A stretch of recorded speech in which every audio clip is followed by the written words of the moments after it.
Probando, probando. ¿Se me escucha? Muy bien. Nuevamente gracias. Bueno, se lo he dicho a Jensel. Se los digo a ustedes ahora. Gracias por esta invitación, por estar aquí y permitirme abrir la palabra con ustedes esta mañana. Cada vez que tengo la oportunidad de predicar, para mí es un gran gozo, es un gran privilegio y una gran responsabilidad. Antes de comenzar, vamos a pedirle al Señor otra vez más que nos ayude y que esté con nosotros. Oremos.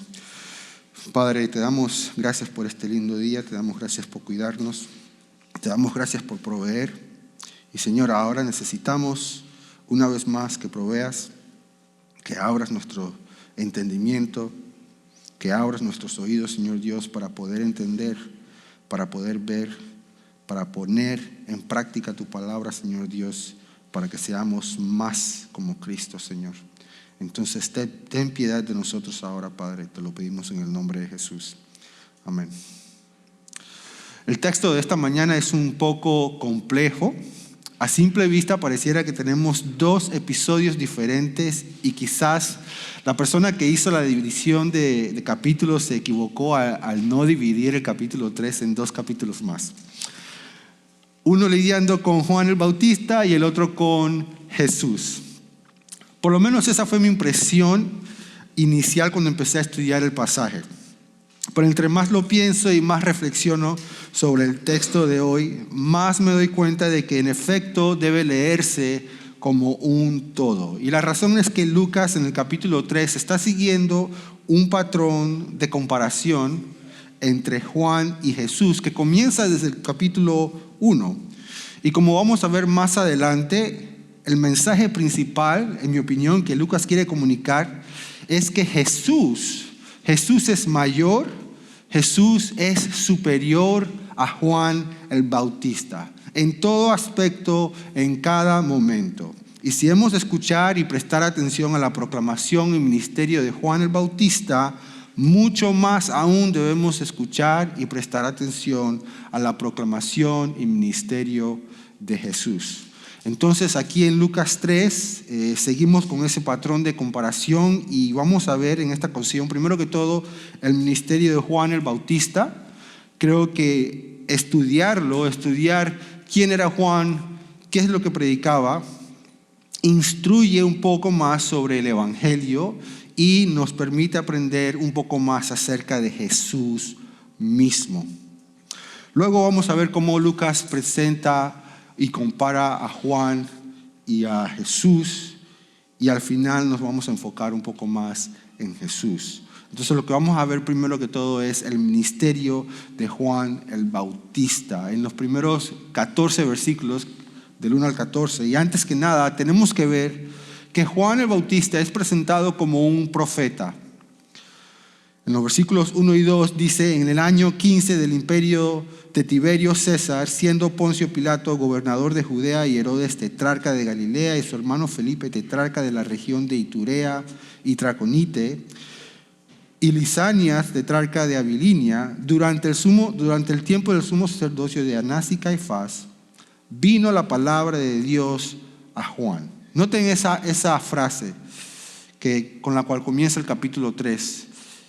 Dice que vino la palabra de Dios a Juan. Es decir, Juan el Bautista es presentado en el mismo estilo y en la misma forma que comienzan los ministerios de los profetas en el Antiguo Testamento. Por ejemplo, en Jeremías 1, los primeros 2 versículos dicen: palabras de Jeremías, hijo de Hilcías, de los sacerdotes que habitaban en Anatot, en la tierra de Benjamín, versículo 2, a quien vino la palabra del Señor en los días de Josías, hijo de Amón, rey de Judá, en el año 13 de su reinado. Es el mismo estilo, es más o menos el mismo formato, y lo que Lucas nos está diciendo, sin decirlo explícitamente, pero nos los muestra, es que Juan el Bautista no era un bautista. Juan el Bautista era un profeta. Y entonces aquí en estos 2 primeros versículos del capítulo 3, tenemos una ubicación, sabemos dónde fue que estaba Juan. Tenemos un marco de referencia histórico, sabemos cuándo fue que vino la palabra de Dios a Juan y vemos esa frase nuevamente: vino la palabra de Dios. La palabra de Dios vino a este profeta. Entonces, cuando pensamos en Juan el Bautista, tenemos que verlo como un profeta. Él es un profeta en la misma línea de profetas del Antiguo Testamento. Los versículos 4 al 6 dicen o mencionan que Juan viene en cumplimiento de la profecía de Isaías, en Isaías 40, 3 al 5. Y la palabra clave en estos versículos es la palabra preparar.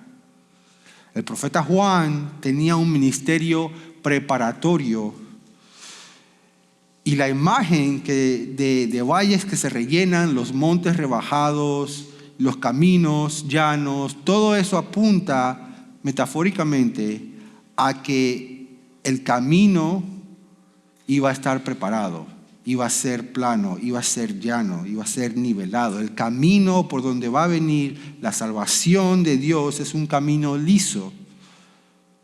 Juan prepara un camino sin obstáculos, una autopista para que venga Jesús. Pero la autopista en realidad es el corazón y las expectativas del pueblo judío. Por eso vemos que en los versículos 10 al 14 encontramos una serie de preguntas. Nos encontramos con una serie de preguntas de parte de diferentes grupos de la sociedad judía en torno al tema del arrepentimiento. Juan dice en el versículo 7, por eso, ¿verdad? Acudían para que Él las bautizara a estas personas.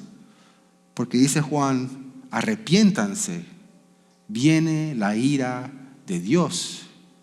Arrepiéntanse, viene la ira de Dios. Y muy lógicamente estas personas quieren saber cómo podemos arrepentirnos. ¿Qué significa eso de el arrepentimiento? Ahora, es muy interesante esto que vamos a ver. Lucas nos dice que el ministerio de Juan tenía el objetivo de preparar el camino. ¿Para qué? ¿Cómo termina el versículo 6? Dice que toda carne verá la salvación de Dios. El ministerio de Juan, según Lucas, tenía el objetivo de preparar el corazón de las personas para la salvación que venía. Sin embargo, cuando observamos las palabras mismas que Juan utiliza, vemos que él no está anunciando la salvación, sino la ira de Dios. Dice el versículo 7, por eso Juan decía a las multitudes que acudían para que él las bautizara, camada de víboras, ¿quién les enseñó a huir de la ira que vendrá? Entonces, Juan, ¿cuál de los dos es?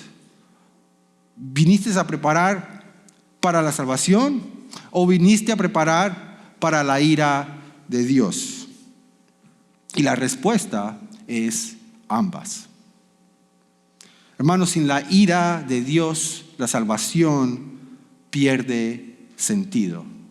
Sin la ira de Dios, la salvación de Dios pierde su sentido, pierde relevancia.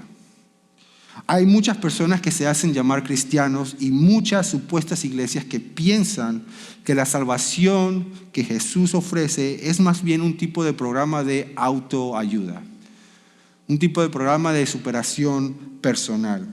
Que el propósito de la fe cristiana es ayudarte a ser una mejor persona. Que eso significa la salvación.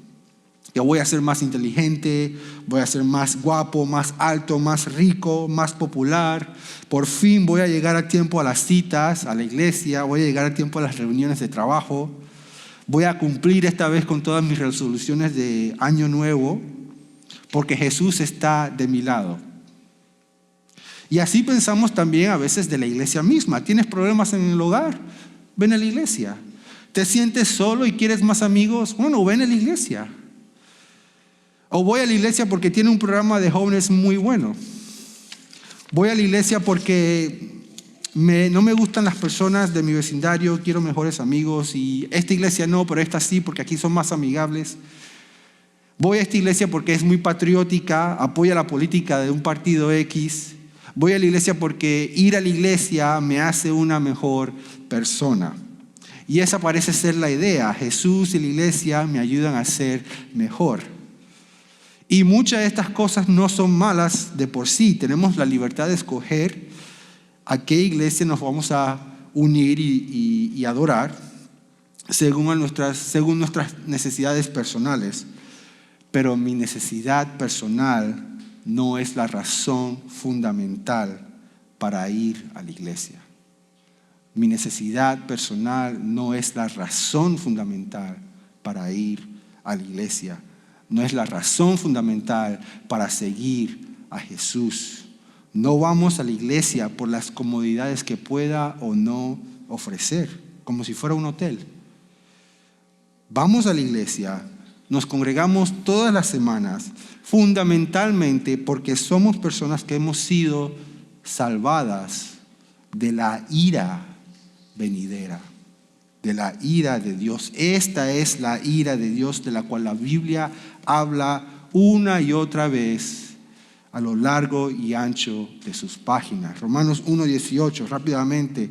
La ira de Dios se revela desde el cielo contra toda impiedad e injusticia de los hombres, que con injusticia restringen la verdad, ocultan la verdad. Efesios 5:6, la ira de Dios viene sobre los hijos de desobediencia. Hebreos 10:31, horrenda cosa es caer en las manos del Dios vivo. Salmo 1:6, el Señor conoce el camino de los justos, pero el camino de los impíos perecerá. Entonces Jesús no vino a hacerme una mejor persona. Jesús no es un life coach, un entrenador de vida. Jesús vino a darme la vía de escape de la ira de Dios. La ira que yo y tú justamente merecemos. Y así pasar toda la eternidad en su presencia adorando. Me gusta mucho el lema de la misión de Highview, que es guiar a las personas a conocer a Jesús. No es guiar a las personas a que sean mejores. No es guiar a las personas a que tengan mejores finanzas. No es guiar a las personas para que se puedan comprar un carro más grande o el último modelo, o que se puedan vestir mejor. No, es guiar a las personas para que conozcan a Jesús. ¿Y qué es lo que ofrece Jesús? No ofrece una casa, no ofrece el pasaporte, no ofrece mejores finanzas. Ofrece algo mejor y mucho más profundo que todas esas cosas. Ofrece salvación, ofrece vida eterna. Pero cuando pensamos en la ira de Dios, hermanos, ¿no sienten un poco de preocupación? ¿O soy yo nada más? Un poco de ansiedad, un poco de inquietud cuando nos enfocamos en el aspecto del carácter de Dios que es justo y a la vez airado contra el pecado. Por esa misma razón fue que las personas querían hablar con Juan el Bautista. Porque estaban preguntando, estaban indagando, ok, si viene la ira de Dios y nosotros sabemos quién es Dios, ¿cómo, Juan, cómo podemos arrepentirnos? ¿A qué te refieres con eso? ¿Cómo podemos ser salvos? Y Juan les decía, básicamente la respuesta corta es que den frutos dignos de arrepentimiento. ¿Tú quieres arrepentirte? Bueno, da fruto conforme al arrepentimiento. En el versículo 8 es lo que él dice: por tanto, den frutos dignos de arrepentimiento y no comiencen a decirse a ustedes mismos, tenemos a Abraham por padre. Es decir, que no se excusen que por ser descendencia de Abraham, ellos no tienen que preocuparse de nada. Y yo en lo personal no puedo dejar de pensar, cuando leo estas palabras, que no se excusen por ser descendientes de Abraham, no puedo dejar de pensar en la iglesia. Y no me refiero al grupo de personas, al grupo de creyentes, sino me refiero a este edificio, estas 4 paredes, la tarima, el púlpito, la música, el estilo de música, cómo nos vestimos. Hermanos, nada de esas cosas salva. El edificio no te salva. El edificio al cual nosotros llamamos iglesia no te salva. La tarima no te salva. El micrófono, la ropa no te salva. La mera asistencia a la iglesia no es indicador de que estás bien con Dios. La mera asistencia a la iglesia no me dice a mí y no te dice a ti que estamos bien con Dios y que por eso vamos a escapar de su ira. De la misma forma, Juan les está diciendo a estas personas que el mero hecho de estar relacionados con Abraham por sangre, eso no indica que ellos estaban bien con Dios. Y vemos entonces la reacción apropiada de este pueblo en los versículos 10 al 14. Lo sorprendente es que Juan el Bautista no les dice nada sorprendente, no les dice nada nuevo, no les dice nada profundo. Él simplemente dice: si ven a alguien necesitado, ayuden a esa persona. El que esté robando dinero, que deje de robar, como era el caso con los recaudadores de impuestos en el versículo 12. Y los soldados, que dejen de extorsionar a las personas. Pero ninguna de estas cosas consiste en una revelación antes no dada. No es nada profundo y tampoco es un misterio. Juan les está diciendo: dejen de hacer lo malo, hagan lo bueno. Pero el problema es que nosotros, los seres humanos, no pecamos por falta de conocimiento. No hacemos lo malo por ignorancia, como si no supiéramos que debemos hacer lo bueno. Nosotros pecamos, hermanos, por rebeldía. Pecamos porque queremos pecar. Y aquí el pueblo judío se está dando cuenta, los recaudadores de impuestos, los soldados se están dando cuenta de que Dios está prestando atención. Dios está viendo sus acciones. Dios, por medio de este profeta, los confronta con sus propios delitos y entonces reaccionan, entonces despiertan. Y así pues el ministerio de Juan, en las cortas descripciones que los evangelios nos ofrecen, está marcado por un mensaje de arrepentimiento a la luz de la ira venidera. Esa era la forma en que Juan el Bautista preparaba el camino para el mensaje más completo que escucharíamos en Jesús. Ahora, en los siguientes versículos del 15 al 20, Lucas nos muestra las consecuencias personales para Juan a raíz de su propio ministerio. Hay un poco de confusión entre los judíos, nos dice el texto. Ellos se preguntan si Juan es o no es el Cristo, es decir, el Mesías esperado.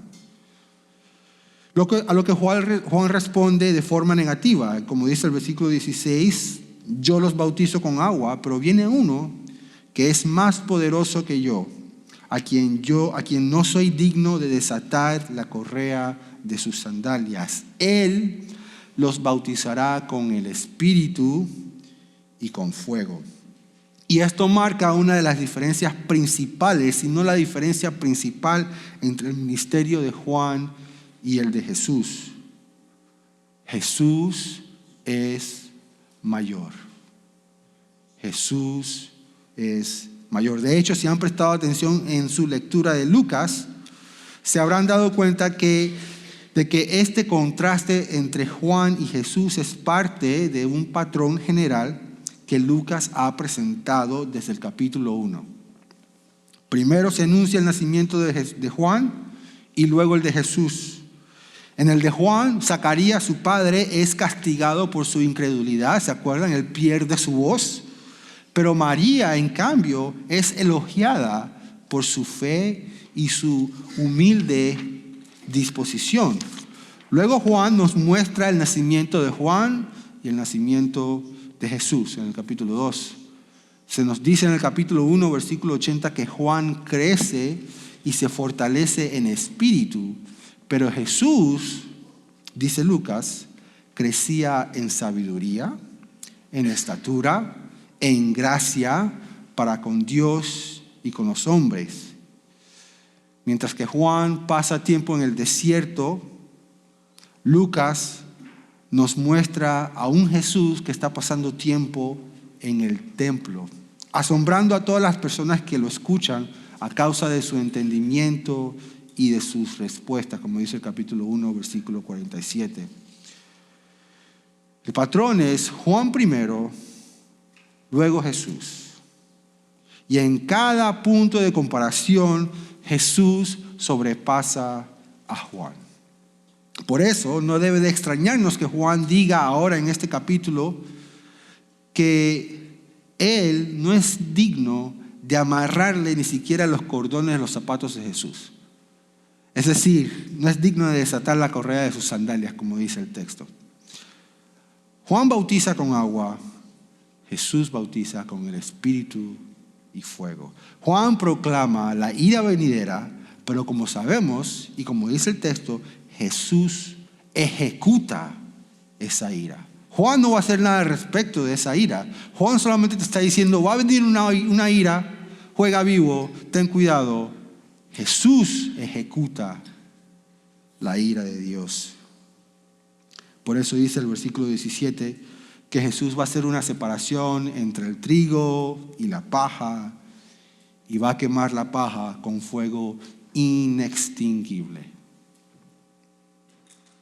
Y mientras que leemos básicamente la conclusión, y en el versículo 19 y 20, la conclusión y finalización del ministerio de Juan, el ministerio de Jesús, por otra parte, está empezando, está comenzando.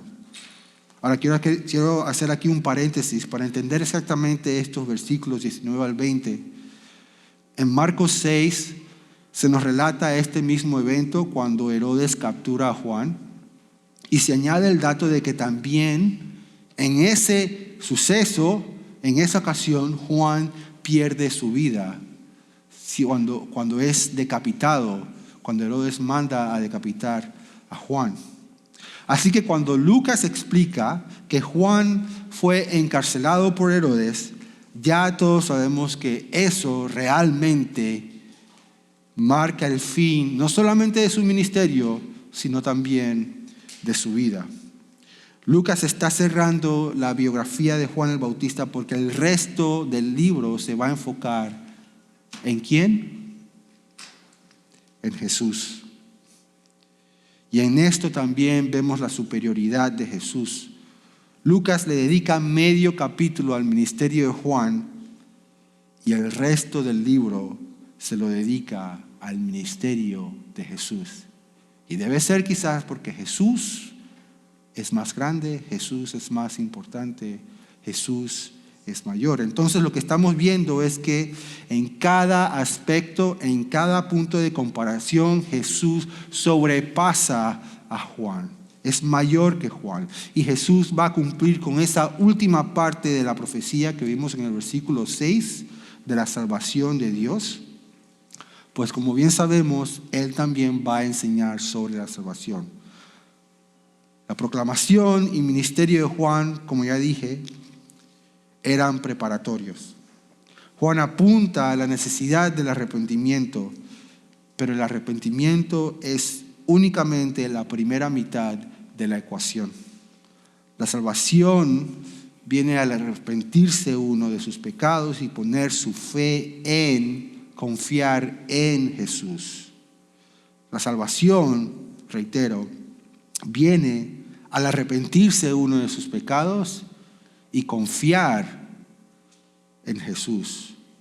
Confiar en su vida perfecta, que su muerte paga y cubre mis pecados y ahora Él vive y está sentado a la derecha del Padre.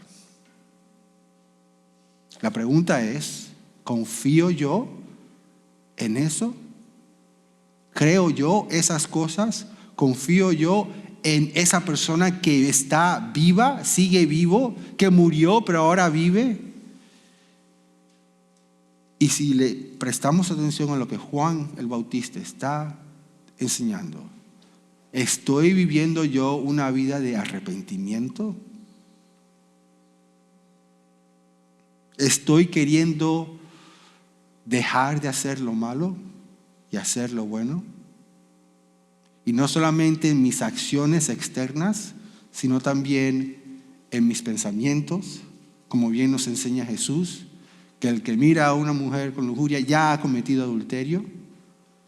En mi propio corazón estoy tratando de seguir al Señor.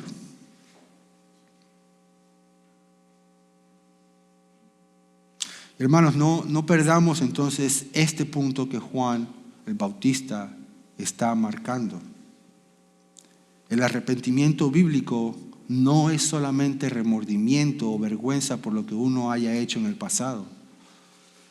El arrepentimiento tiene que ver con un cambio en la manera de pensar y de ver el mundo, que por necesidad conlleva un cambio de vida.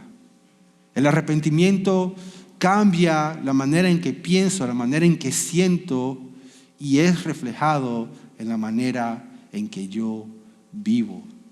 De hecho, la palabra misma en el original de arrepentimiento significa cambio de mente. Pero Juan no se queda solamente hablando sobre un cambio de mente. No es un cambio de cosmovisión, no es un cambio de opinión, sino es un cambio de mente que viene automáticamente acompañado por un cambio de acción, un cambio de vida. Ese es el arrepentimiento que la Biblia enseña que Dios busca. El arrepentimiento bíblico. Eso es lo que Juan estaba enseñándole al pueblo, y por eso el pueblo quería hablar con él. Juan, dinos exactamente qué tenemos que hacer. Ese es el fruto digno de arrepentimiento. No es solo un cambio de mente, es un cambio de mente y de vida. Un cambio de pensar y de sentir. Pienso distinto al mundo y distinto a como yo era antes de conocer a Jesús. Ahora vemos en los siguientes versículos nuevamente esta comparación entre Jesús y Juan. Como ya vimos al principio del capítulo, Juan empieza su ministerio en el estilo o en la línea de los profetas del Antiguo Testamento. La palabra de Dios viene a Juan, y aquí creo que Lucas desea que nosotros tengamos eso en mente cuando leemos el siguiente versículo 21, cuando leemos acerca del comienzo del ministerio de Jesús. Acuérdate que la palabra de Dios vino a Juan el Bautista, y cuando Jesús se bautiza, aquí es donde se inaugura de manera oficial su ministerio. Y escuchen lo asombroso que es eso. Y aconteció que cuando todo el pueblo era bautizado, Jesús también fue bautizado. Y mientras él oraba, ¿qué sucede? El cielo se abre, el Espíritu Santo desciende en forma de una paloma y se escucha una voz del cielo. Y dice: tú eres mi Hijo amado, en ti me he complacido. Juan el Bautista solamente recibe una voz, recibe una palabra de Dios. Es todo. Pero cuando Jesús se bautiza, se presenta el Espíritu y sabemos exactamente lo que el Padre dice acerca de Jesús. Es decir, el comienzo de Juan el Bautista nada que ver con el comienzo de Jesús. Incluso la manera en que los dos empiezan sus ministerios, podemos ver que Jesús nuevamente es mayor, es superior y sobrepasa al comienzo de Juan el Bautista en su ministerio. Y este pasaje, estos versículos 21 al 22, es uno de esos escasos momentos en los evangelios donde vemos descritas a las tres personas de la Trinidad. En el mismo espacio, en el mismo momento, en el mismo párrafo. El Hijo se bautiza, el Espíritu desciende, el Padre es escuchado, y los comentaristas se vuelven locos con pasajes como este. El Dios Trino irrumpe en la historia para conmemorar este momento. Sin embargo, el bautizo de Jesús no solo representa quizás no solo representa esa superioridad en su comienzo, un comienzo más prestigioso de su ministerio, el bautizo también indica que hay una continuación con el mensaje de Juan. Jesús no vino a contradecir a Juan. Jesús vino a completar el mensaje de Juan. Juan se enfoca en el arrepentimiento reflejado en una vida cambiada. Jesús va a hablar también acerca del arrepentimiento, pero a su vez apunta a la realidad de que solo en Jesús, solo en Él encontramos el perdón de pecados. Entonces no hay que decidirse entre Juan el Bautista y Jesús. Jesús está continuando el mensaje de Juan el Bautista y lo está completando. No solamente es cuestión de arrepentirse, es cuestión de que pongan su fe en mí. Y yo creo que esta relación entre Juan el Bautista y Jesús refleja también la relación entre el Antiguo y el Nuevo Testamento. Las dos partes de la Biblia no presentan mensajes diferentes, no presentan dos dioses diferentes, presentan un solo mensaje y un solo Dios. El Nuevo Testamento completa lo que vemos en el Antiguo Testamento. Y sabemos que la trama bíblica, empezando desde Génesis, ya está apuntando y anticipa a Jesús. Y bueno, el capítulo cierra con esta larga lista genealógica. Nos dice que Jesús tiene 30 años cuando comienza el ministerio y luego se mete de lleno aquí Lucas a mostrar su descendencia por parte de José. Y como pueden observar, la genealogía termina con Adán como hijo de Dios. Entonces voy a repasar cada nombre en esta lista. No, mentira, no voy a hacer eso. El punto que Lucas quiere hacer es el siguiente. ¿Se acuerdan que hay una genealogía en otro libro de la Biblia? En Mateo 1. Si la genealogía en Mateo 1 muestra que Jesús es el Mesías, el Cristo, la genealogía de Lucas quiere mostrar que ese Cristo, ese Mesías, es también el Hijo de Dios, es divino. Y no solo eso, la genealogía también menciona a David y menciona a Abraham. Como hijo de David, Jesús también es el rey de Israel, y como hijo de Abraham, Jesús es el esperado hijo de la promesa, mediante el cual las naciones van a ser bendecidas. En mi opinión, Lucas quiere resaltar que Jesús no es como cualquier otro profeta. Él es más que un profeta y mucho mayor que Juan el Bautista, por cuanto Jesús es Dios.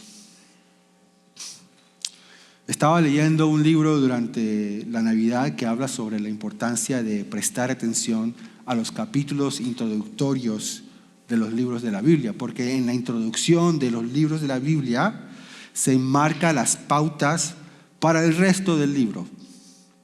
Lo que leemos al comienzo del libro matiza y afecta cómo leemos el resto. Y aquí una y otra vez desde el capítulo 1 Lucas ha estado comparando a Juan y Jesús. Y en cada instante Jesús supera a Juan el Bautista. Pero la intención no es disminuir o menoscabar la importancia del rol de Juan, sino resaltar cuánto más debemos prestar atención a Jesús.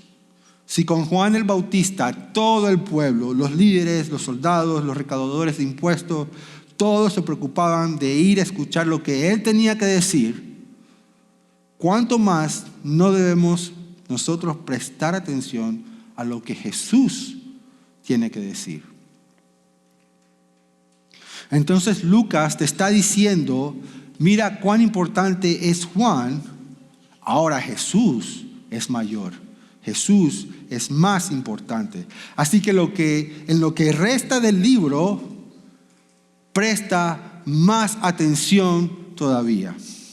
En lo que resta de esta serie en Lucas, presten más atención todavía. Debemos tener un sentido de anticipación, de expectativa.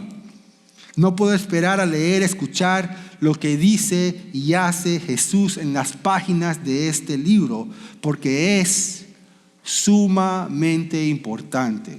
Es decir, importancia del más alto grado.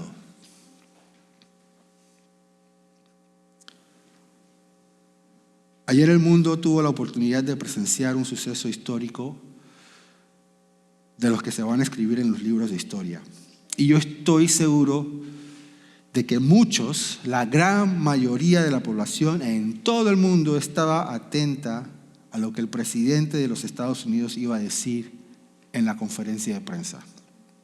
Yo personalmente ya tenía una idea del por qué, el cuándo, el cómo, pero aún así quería escuchar directamente lo que iba a decir. No me iba a proporcionar nueva información, no me iba a dar información sobre la cual yo podía hacer algo, ¿verdad? No iba a cambiar mi manera de pensar sobre la situación tampoco. Y a pesar de todo eso, estaba ansioso porque comenzara la conferencia de prensa. Hermanos, nosotros aquí tenemos las palabras no del presidente, sino de alguien más importante todavía. Tenemos las palabras del Rey de Reyes y Señor de señores. Entonces, ¿cuánto más atención deberíamos prestar a lo que dice Jesús? Más de lo que dice Donald Trump, más de lo que dice Juan el Bautista, más de lo que dice Mahoma o cualquier otro profeta falso, más de lo que diga cualquier filósofo, tu filósofo favorito, más de lo que digan los influencers en las redes sociales.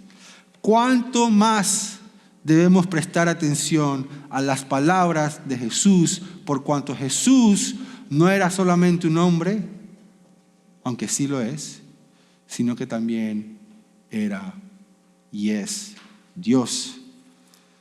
Entonces el reto que tenemos por delante de nosotros hoy es responder si estamos dejando que la Biblia, que la palabra de Dios, las palabras de Jesús moldeen y formen nuestra vida. ¿Está marcada tu vida por las palabras y las enseñanzas de Jesús? ¿Está marcada tu vida por las palabras y las enseñanzas de Jesús? Yo no puedo contestar a esa pregunta por ti. ¿Has leído? ¿Has escuchado? ¿Te has enterado? ¿Sabes lo que Él espera de ti? Las palabras de los gobernantes de la tierra tienen impacto económico, social, cultural en todo el mundo, pero las palabras de Jesús tienen impacto eterno. Creo que es más importante escuchar lo que dice Jesús que escuchar lo que dice o diga fulano de tal en las noticias. Entonces, hermanos, no dejemos de escuchar su voz. Él es más que un profeta, más que un rey. Él es Dios. Y no solo trae un mensaje de arrepentimiento, como era el caso de Juan el Bautista, sino también de salvación. Vamos a orar. Padre, gracias por este tiempo. Te pido, Señor Dios, que en mi vida y en las vidas de las personas que estamos aquí reunidos hoy, nos ayudes a prestar atención y a practicar las palabras de nuestro gran Salvador. Te lo pedimos en su nombre. Amén.